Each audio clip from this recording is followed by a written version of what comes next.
সশস্ত্র বাহিনী দিবসের সংবর্ধনা অনুষ্ঠানে যোগ দিতে সেনাকুঞ্জে পৌঁছেছেন বিএনপি চেয়ারপারসন খালেদা জিয়া। আজ বৃহস্পতিবার বিকেল 3:30টায় গুলশানের বাসা ফিরোজা থেকে রওনা করেন তিনি। পরে বিকেল 4টার আগেই সেখানে পৌঁছান তিনি। বিএনপি চেয়ারপারসনের প্রেস উইং কর্মকর্তা শামসুদ্দিন দিদার আজকের পত্রিকাকে এ তথ্য জানিয়েছেন। এর আগে সশস্ত্র বাহিনী দিবসের সংবর্ধনা অনুষ্ঠানে যোগ দিয়ে সেনাকুঞ্জে উদ্বোধনী ভাষণ দেন অন্তর্বর্তী সরকারের প্রধান উপদেষ্টা ড. মুহাম্মদ ইউনূস।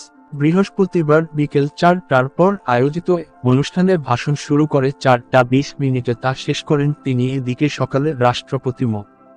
শাহাবুদ্দিন, প্রধান উপদেষ্টা অধ্যাপক ড. মুহাম্মদ ইউনূস ও 3 বাহিনীর প্রধান সশস্ত্র বাহিনী দিবসে শিখা অনির্বাণে শ্রদ্ধা নিবেদন করেন। ঢাকা সেনানিবাসের শিখা অনির্বাণে পুষ্পস্তবক অর্পণের মাধ্যমে এ শ্রদ্ধা জানান তারা।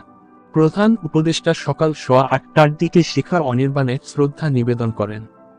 এ সময় তাকে সেনা, নৌ ও বিমান বাহিনীর একটি দল গার্ড অব অনার দেয়। প্রধান উপদেষ্টার শ্রদ্ধা নিবেদনের পর রাষ্ট্রপতি, সেনা, নৌ ও বিমান বাহিনীর প্রধান শ্রদ্ধা জানান। এ সময় রাষ্ট্রপতি ও অন্তর্বর্তী সরকারের প্রধান উপদেষ্টা শিখা অনির্বাণ চত্বরে রাখা দর্শনার্থী বইয়ে সই করেন।